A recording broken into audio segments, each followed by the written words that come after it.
तुम्हारे गलत फैसले ने कितनी जिंदगी खराब कर दी। अजीत और मुकेश बचपन से साथ साथ बड़े हुए, पढ़ लिख कर शहर के नामी गिरामी कॉलेज में टीचर हो गए। नौकरी मिल जाने पर दोनों ने एक छोटा सा 2 बेडरूम का घर किराए पर ले लिया।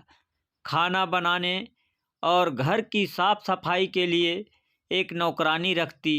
दोनों दोस्त अपनी नौकरी और घर में मस्त रहते। आसपास के लोग उनकी दोस्ती पर अचंभव करता। जहां अजीत धीर गंभीर कम बोलने वाला था, वहीं मुकेश वाचाल मस्त बेफिक्र चंचल और मजाकिया टाइप का। दोनों एक दूसरे से एकदम विपरीत होते हुए भी गहरे दोस्त थे। अजीत के माँ बाप की रोज रोज की लड़ाइयों से तंग आकर अजीत गृह कलह के कारण अंतर्मुखी हो गया था। इसी वजह से कम बोलता। बस जब वो और मुकेश साथ होते तो उसके चेहरे पर हंसी दिखाई देती। मुकेश की विधवा माँ पास के गांव में रहती। कभी कभार दोनों दोस्त उनसे मिलने जाते। वह मुकेश के साथ अजीत को भी बहुत प्यार करती। कॉलेज के यूथ फेस्टिवल के दौरान अजीत की मुलाकात सुहानी से हुई। सुहानी एक सुखी संपन्न परिवार की बेटी थी। बहुत संस्कारी, सुंदर और सुशील सुहानी से मिलकर अजीत को लगा जैसे जैसी जीवन साथी की उसे तलाश थी, जैसी संगिनी उसे चाहिए थी, सुहानी 100% वैसी ही है। सुहानी महिला कॉलेज में प्रख्याता थी। अपने कॉलेज को रिप्रेजेंट कर रही थी। 2-4 दिन के बाद में ही दोनों को लगने लगा जैसे वे एक दूजे के लिए बने हैं। बिना किसी लाग लपेट के अजीत ने सुहानी को प्रपोज कर दिया। सुहानी ने अपने माँ बाप से अजीत को मिलवा दिया। अजीत ने सबसे पहले सुहानी को मुकेश और उसकी माँ से मिलवाया, यह कहकर कि मेरा असली परिवार यही है। मुकेश के पैर तो जैसे जमीन पर पड़ नहीं रहे थे। ब्याह की पूरी रस्मों के दौरान वह सुहानी से मजाक करता रहा। कभी कहता, मैं और अजीत 2 जिस्म एक जान हैं। मैं तुम्हें भाभी कहने से रहा, मेरा भी उसी तरह ख्याल रखना पड़ेगा जैसे अजीत का रखेगी। ब्याह हो गया। मुकेश ने अलग घर ले लिया, पर उसने घर सजाने का जिम्मा सुहानी को दे दिया। पर्दे, सोफा, बेड सब सुहानी ने पसंद कर दिया। मुकेश सुहानी के बनाए खाने की तारीफ के पुल बांध रहता। मुकेश की माँ अक्सर सुहानी से कहती कि जल्दी से मुकेश का घर भी बसवा दो।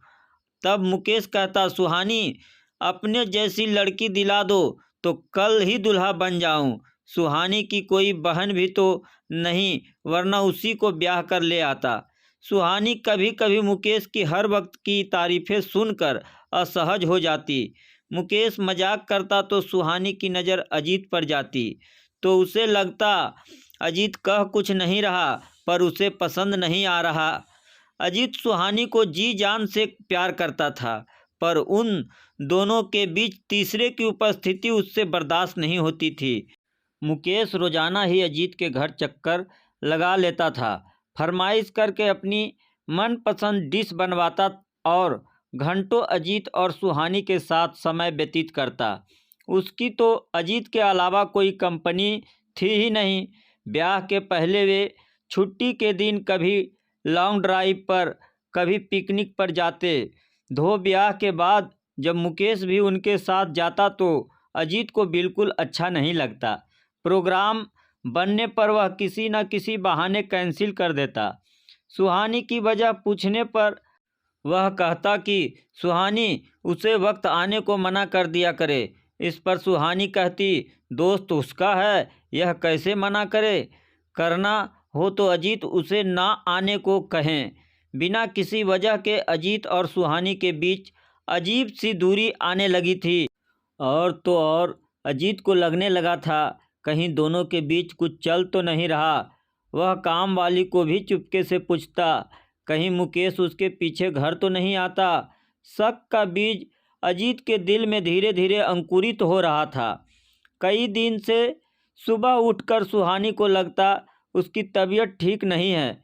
उसकी बचपन की सहेली सोनम गायनोकोलॉजिस्ट थी। पास में ही उसका क्लिनिक था। उसने सोचा सोनम को मिल भी लेगी, चेकअप भी करा लेगी। वह ऑटो से गई, चेकअप कराया तो पता चला वह प्रेग्नेंट है। सुहानी का तो खुशी के मारे ठिकाना नहीं रहा। सोनम ने फ़ोन उठाकर अजीत को खबर देना चाहिए, तो सुहानी ने कहा इतनी बड़ी खुशी वह खुद अजीत को देगी। उसे बेटी का बहुत शौक है, वह बहुत खुश होगा। क्लिनिक से निकली तो थोड़ी दूर पर देखा मुकेश की कार खड़ी है। भरी दोपहरी में मुकेश मैकेनिक का इंतज़ार कर रहा है। सुहानी ने कहा इतनी धूप में खड़े रहने से अच्छा है घर चलो, मैकेनिक गाड़ी ठीक करके पहुंचा देगा। खाना खाकर निकल जाना। मुकेश आ गया। सुहानी बहुत खुश नज़र आ रही। उसने घर आकर खाना लगवाया। मुकेश खाना खाकर निकलने ही वाला था कि अजीत, जो अपनी कोई फाइल ढूंढ रहा था, घर आ पहुंचा। मुकेश को देखते ही उसका पारा 7वें आसमान पर जा चढ़ा।